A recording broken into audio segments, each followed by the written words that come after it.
Hi everyone, welcome or welcome back to Misinformation in Science and Society, here to listen, not to judge. I'm your host Annie, and today with us we have Maureen Metcalf.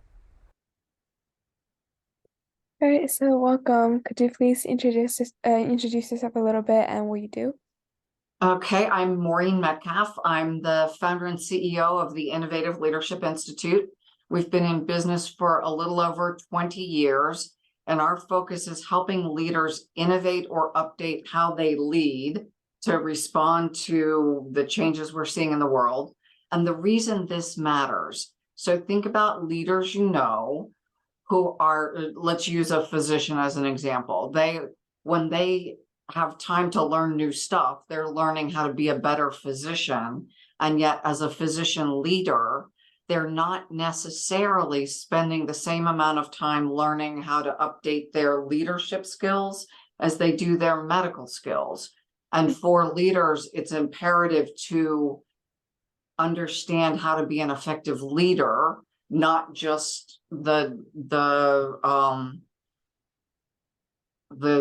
continuing to update in the craft. So if you're a technology leader, many technologists are brilliant in being technologists, but they don't necessarily stay current on how the field of leadership is changing. And so that's our work. Yeah, so what inspired you to focus on like leadership and organizational transformation, stuff like that? Um, I used to work for a large consulting firm, and this data has been consistent for decades now, that many organizations invest in transformation, especially large technology transformations, and the consulting firm is very good at implementing that thing. So you buy an enterprise software system or you buy an inventory control system, and they deliver the system and the system works. What doesn't always happen is the business doesn't always get the business benefits they expected from that shiny system, because, and this is a structural issue. So company X buys an enterprise software system, and the systems are expensive, millions, hundreds of millions of dollars. Then they have to invest additional money for training. They have to update how they do business. There are a number of changes that are less obvious. So let me use an example. I recently had new windows installed in my house. I spent a lot of money on these windows. What I didn't realize is when they took the old windows out, now I needed to repaint the window frames, more thousands of dollars. I hadn't planned for the additional investment, but now I have strips of not matching stuff around my beautiful new windows. Similarly, when people install these, brilliant systems, they have the equivalent to unpainted window frames, and the unpainted window frames could look like people continue to do some of the old stuff. They haven't stopped. And now they're doing all the stuff on the new system. So I may be tracking stuff on a spreadsheet and inputting it to the system because nobody told me to stop doing this, or because I feel more comfortable doing this. So part of the work in leadership is helping leaders get better at leading transformation, which means I change how I behave and how I think as a leader. I do the new work with the new systems, and I change our culture. So every time we have a big system change, we need to look at how do we as an organization think about our work. Does that make sense? So Yeah, we used to do something decentralized on spreadsheets, and now everyone does it with a centralized system. So that could feel like I'm being monitored by Big Brother, because now there's this central system that knows what I'm doing. And I don't like that. That's a culture change. So some people will just not put the stuff in the system, which means now the system doesn't work. So all of that to say, for organizations that are investing a lot of money in transformation, which is almost everybody right now because the world's changing so much, how we think about leading needs to change. And let me give a story. This was from years ago, and it was one that caused me to really change career directions. So I was working with a steel company. They were implementing a large system. I went into the division president's office. I'm 5'3". He seemed like he was 7 feet tall. He was a big guy. Steel company, guys that you would think of working at steel companies. I said, yeah, I think we have some leadership problems. And he's standing between me and the door at this moment. He slams the door shut and says, "Tell me who it is and I'll kick their asses." That was not the right that was not the right answer for me. I was looking for, yeah, let's go do some leadership stuff. If I could dive out the window, I would have, because he was big and scary. So what that told me, though, is he was a man who cared. He was doing the best he could. And his way of leading was that. And that was what had worked for him. He had been rewarded. He was now the president of this division. What needed to happen going forward for that project to succeed was a different leadership style. Not being a completely different person, but that wasn't going to work. Fast forward to the end of the project, it was a very successful project. Only one person on the leadership team remained when that project was completed. Some got better opportunities, and some were encouraged to depart. Bundling leadership transformation with org transformation helps organizations and humans develop so that they accomplish their goals. So if some of the people listening are young folks, if you think about, if you have a baby, like doing a transformation, you have to be different as a parent than you were as a single young person, because this kid now requires, feeding and diapers and stuff. So your day and how you live your life is going to be different with a baby than with roommates. When you make a change, you actually have to be different in some cases than you were before, because different things are required. But in some cases, people don't help us understand what has to change, so we don't. And then we fall short. And in some cases, leaders get fired for falling short when they didn't know, and the organization didn't know until it didn't work. And then it's a breaking point that didn't need to happen. That's why I do this. But that was a really long answer to a simple question. Yeah, it's okay. It's okay. So how do you define misinformation, and why do you believe it's like a significant issue in science and society today?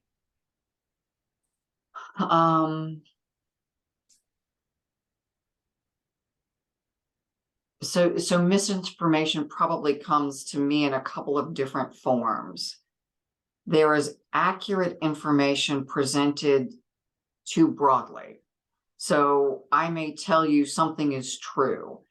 Employees work better in working from home than in the office. Or somebody else would say employees work better in the office, not at home. Well, in some situations, it is true that employees work better from home. In other situations, it is true that employees work better from the office. It is misinformation to say this is true and paint it as a broadly true statement on either side. So lots of people are saying everyone should go back to the office because employees are lonelier. The research actually says employees have worse relationships with their colleagues, but better relationships with their families. So it may not be true that all employees are lonelier. They just have different relationships than they had when they were in the office all day. If you're in the office 10 hours a day with coworkers, you're going to have better relationships with them. You also don't see your spouse and your children, so you're going to have worse relationships with them. Unless you don't like them, then it's better that you go away all day. So one kind of misinformation, I think, is taking accurate information and generalizing it. The other is things like there were people who say that climate change is not real, Hmm. which I will argue, along with most scientists, that it is in fact real. It will have, back to different people are impacted differently.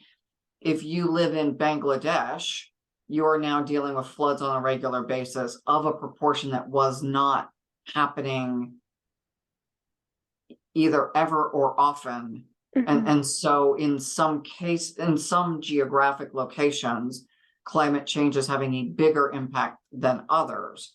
But it is true that the climate is changing. Then there is a different discussion about, is it caused by humans or not?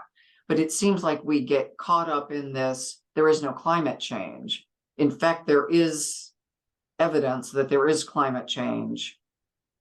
So I think the misinformation comes in different forms. It's overgeneralization, is mischaracterization, and it's presenting the wrong information. Is it human caused or not is different than is there climate change.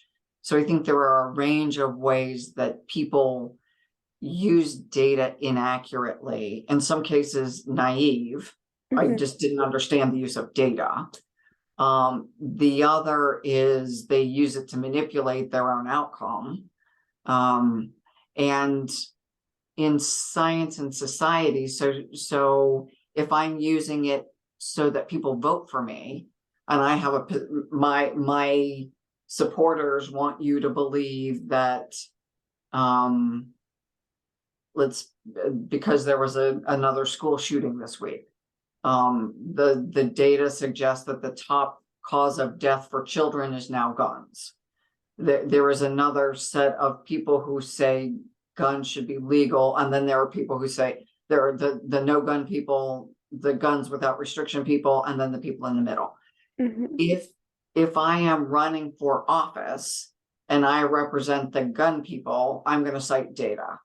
If I represent the no gun people, I'm going to cite data. And if I'm in the middle, I'm going to cite data. For consumers of data, that's important for me because my politicians are going to use the thing that validates their argument. Hmm. As a consumer, I now need to be smarter.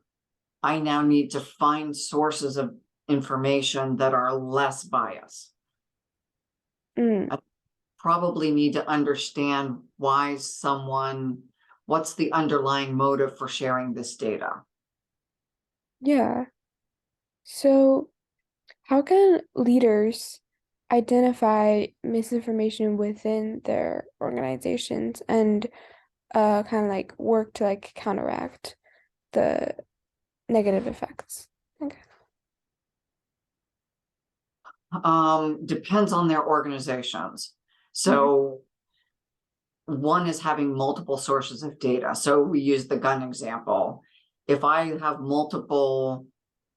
a Democratic or liberal leaning news source, a conservative leaning news source, and an intermediate leaning news source, Mhm. I pay attention to all of them in my field. So if I'm a chemist, I should be looking at chemistry news from multiple sources. If Mm. I'm focused on, if I care about gun violence, I can't only go to the NRA website and look at that. I've also got to go to the website that seems, if I'm on the conservative side, I have to go to the opposite side, and either way, and they're going to seem ridiculous because both are polarized. And then I've got to look at middle of the road Mm. to have a more balanced view, and then I need to apply my judgment. So as a leader, I think it's incumbent upon us either to find a source that's in our fields that we trust, The Economist, the Christian Science Monitor. There's some that you wouldn't think of as more balanced. Some are outside of our country, so they don't have the same reason for bias that we do in our political system. Now, they've got their own biases. I'm not saying outside of our country is better, but I think for leaders, because people look to us to have accurate information, it's really important for us to find sources and find ways to detect false. So something that seems uses words that seem biased, always, never, overly judgmental. These people are idiots. The almost the railing against kind of, rather than scientific data, the probability is X. It's I use Grammarly to correct my blogs and things, all of my writing, and my sentences often have caveats like I think, or I believe, or the data suggests, or the probability is, and the grammar program corrects that to say it is. If most of what we say is a perspective, it's not truth, right? Unless I'm doing scientific experiments. So I believe that leaders are more effective if they are complex thinkers than if they're not. That's my belief. I don't think I can, pretty close to declare that this is true. But my writing tends to say, to be clear, this is a belief versus the data or the research says. So as leaders are looking to identify truth, cite your source. Do they cite sources, or are we just making declarations that this is true and this is not true? That's one way to discern if something, where does it come from? Is that you, Annie, think something, or I, Maureen, think something, or there's someone at Harvard or Stanford doing research that tells us that? Those are different levels of credibility. We should be looking for that kind of references, especially in scientific writing. Yeah. So, what, sorry, yeah. So, what role do you think social media and like technology play, like in the spread of misinformation and, yeah, and then how can they be like harnessed to like promote like accurate, information instead? So I think social media is the double-edged sword. If we think about how the algorithms work, many social media platforms are incentivized to keep your eyeballs on the screen. And so and here's the problem and the benefit, and I'll use Google as an example. So the algorithm is designed to give me more of what I look for. So if I'm going to Egypt on vacation and I Google Egypt, it's going to give me the pyramids and the Nile River cruise and something else, because that's what I'm looking for. And so it makes my life easier because I just looked at a bunch of vacation stuff. It's not going to tell me about something that it doesn't think I care about. So that's the good side. The downside is, if I Google President Biden's accomplishments and Google thinks I'm liberal, it's going to give me all the good Biden stuff.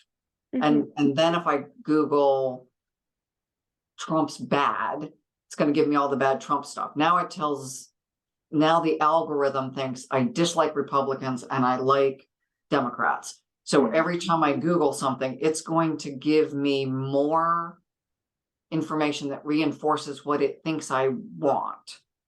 Bad Trump stuff, good Biden stuff. Equally true of the inverse. If I think Trump was the best guy in the world, it's going to give me all of Trump's good stuff, and it's going to tell me that Biden really has horns. He's evil and bad.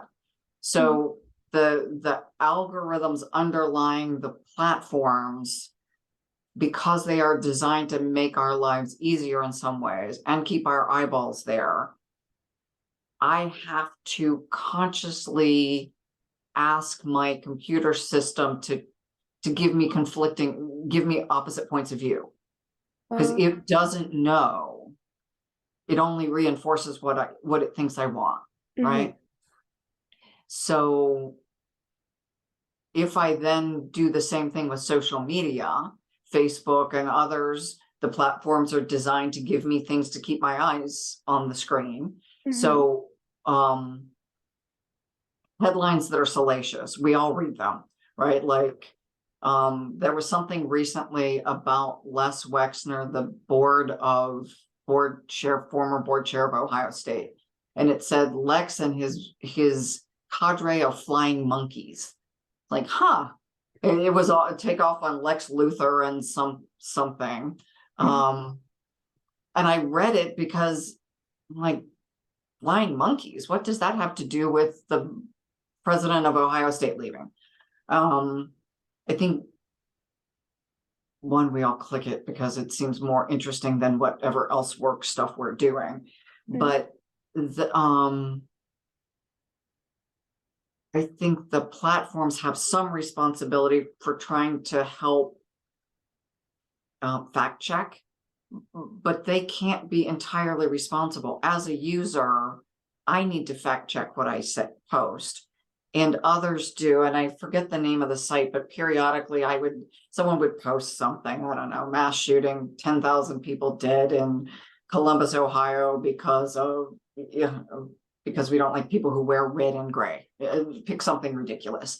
It gets posted all over the internet, and somebody will post fact checked, it's false. So I think when we read things, it is incumbent upon us before we share them to have some sense that they're true. mhm, For news outlets, they have to find three validations. So we're not news outlets, we're humans sharing stuff with our friends. But I think it's still important. I would hate to make a recommendation to someone and have them get injured because I posted something that was false. And so we think about, again, we'll go to a ridiculous one. You should drink bleach to mhm, kill COVID. People can die when you make that kind of recommendation. Somebody drank bleach. I think I don't know how many people, but hospitals after that were reporting that you should not drink bleach. mhm, Um,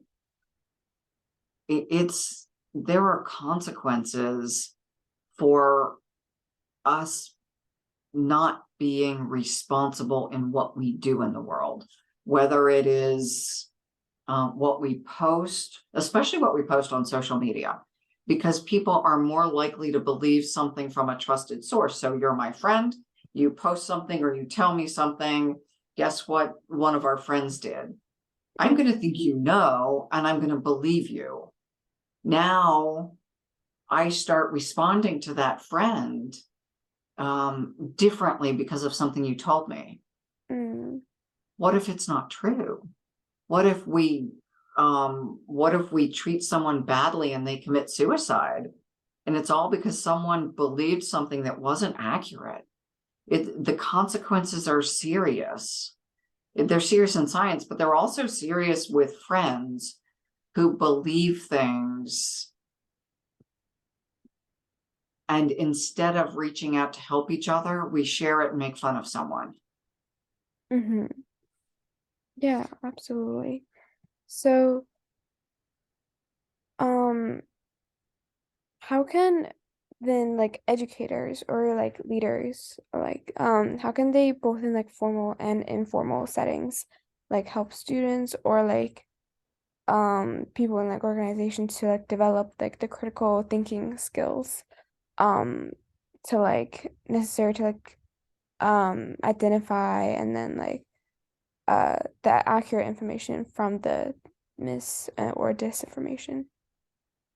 Understand where to go to check information is one.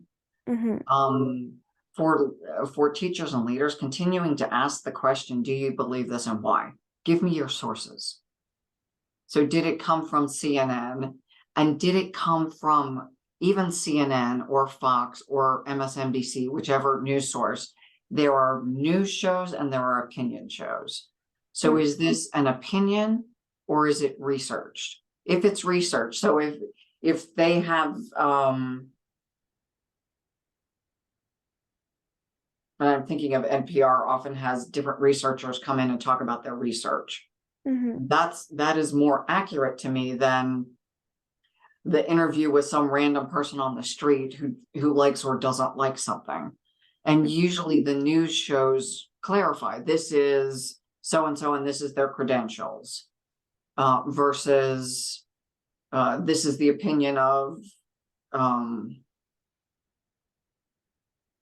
a casual survey of passersby in front of the White House. mm-hmm, Or, we went to a demonstration and this is what the demonstrators were saying. So I trust a researcher differently than I trust a demonstrator. A demonstrator's pissed off about something. They may or may not know the research, but a researcher should know the research. Still, there's still a possibility for bias, but a lot less than a random person on the street. So I mm-hmm. think asking for sources is Yeah. really important. Why do you think this? Okay, yeah, that makes sense. Um, so last question. What advice would you give to young people or like teens that aspire to become leaders in their fields in the future um and help like address misinformation? Uh, Hmm. yeah. Probably the same things I've been saying. Become a smart consumer of information. Mm-hmm. So the best way to lead is to become worthy of people following you. So, one, as young people, follow folks who are worthy of being followed. Mm, They are rigorous in their thinking. They are kind, because you can be smart and rigorous and mean, right? We all know people who are just mean. mm-hmm. Don't follow mean people. Follow people who are balanced in their thinking, in their judgment, in their behavior. Mm, So learn to be a smart consumer of information, but learn to lead. And leading, in my view, and I am an expert in this field, has an amount of kindness and grace, not just telling people what to do, but truly compassionately help evolve and grow. Good leaders are understand the information, but they help folks take it in a way that they can use it for the betterment of each other, not just for their own good or their own betterment or benefit, right? Some people mm-hmm. manipulate. And as a follower, knowing the difference between a manipulator and a person who is looking for the best of the group. Mm-hmm. Yeah. Okay. Thank you for that, and thank you for this interview. It was great talking to you. Um, I think it's really cool work that you're doing, and it was fun to like. It was interesting to hear about like your perspective on the issue of misinformation. So yeah, thank you. Thank you. And thank you to everyone who's listening who wants to become a better leader. Mm-hmm. Yeah, for sure. All right. Have a great rest of the day. Thanks, you too. Bye-bye.